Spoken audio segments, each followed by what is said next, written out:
taking time out to join us this morning with Wisdom Words. We're taking a little break from our path. How would I describe a path? How do you describe a path?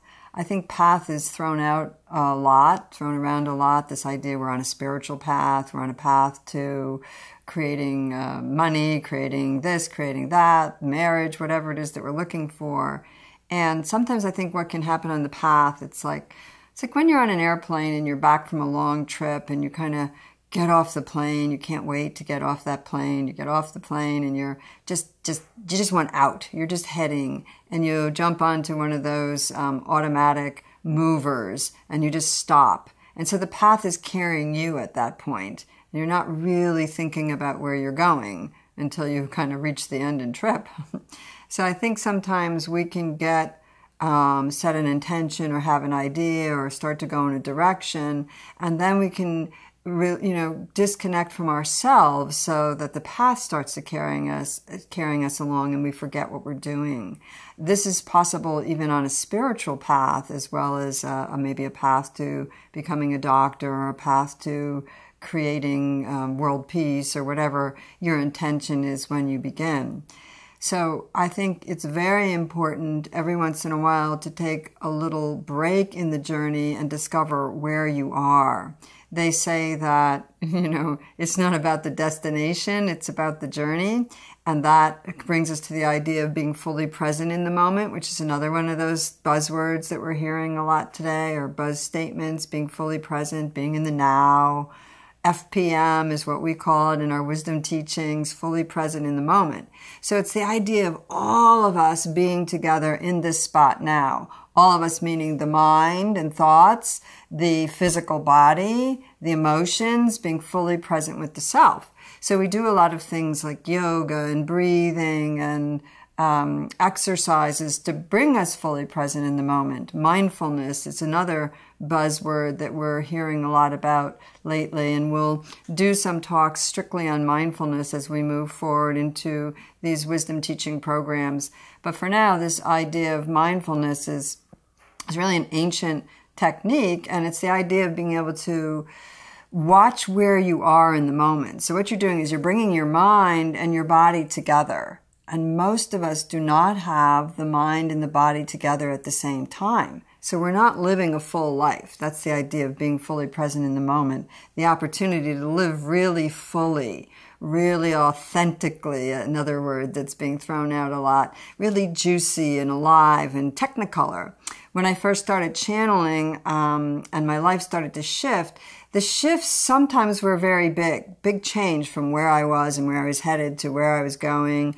But a lot of times the shifts were smaller than you'd think. When you wake up and become conscious, often you're kind of moving along in the correct direction, just not with awareness. So this fully presence brings you, back into the moment. You start breathing, you start watching your thoughts, and your body and your mind are together. Let's just think of what it took for you to get out the door this morning. Maybe you had to make a subway. Maybe you had to go walk the dog. Maybe you had to get a lot of kids to school and their lunches made. And so you're running out the door to get to the car, to get the kids to school, or running out the door to make that train. And you're grabbing your keys, you're grabbing your coat, you're grabbing your bag, and you're thinking about making the train. You're thinking about getting the kids to the car and making sure that Johnny's shoelace is tied. You're not with your body. You're not thinking about grabbing your coat. You're not present. So that's the idea of not being fully present. When you're fully present, mindfulness would be like you're in your body, you're feeling your energy, you're touching your coat on the rack, you're picking your keys up in your hand. Your body and your mind are present. So when you begin to look over your day, you realize that you're not present with your body a lot. You're not fully present in the moment. And being fully present in the moment brings you to this level of awareness.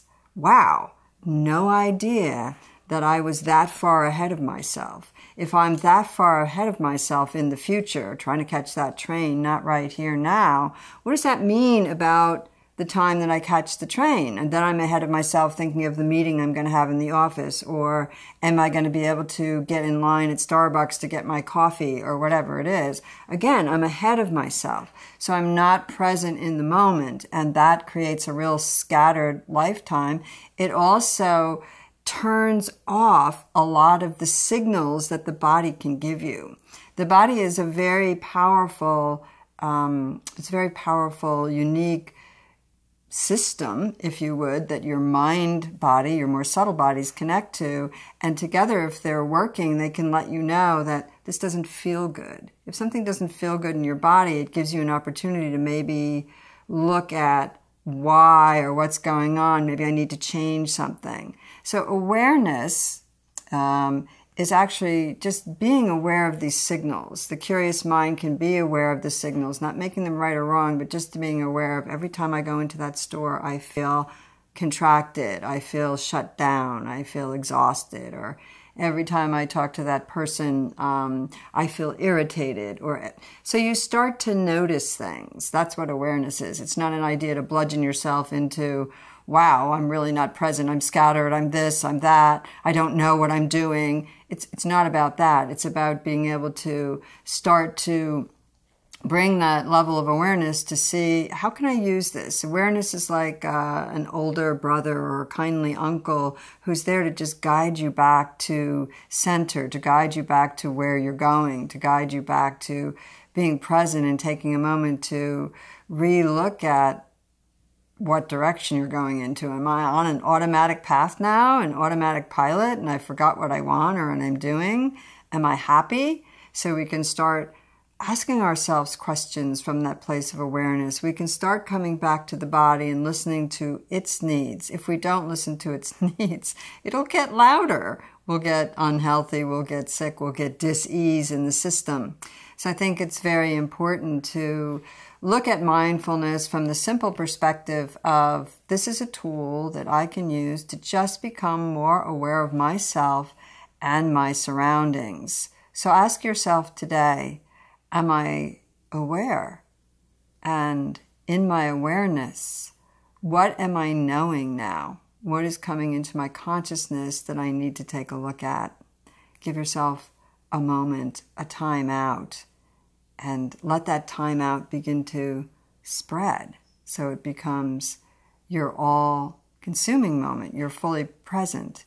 And if in that full presence you can begin to become solid, peaceful, whole, and connected, then that presence will be around you all the time, and you'll move through the world bringing that energy into the world. Namaste.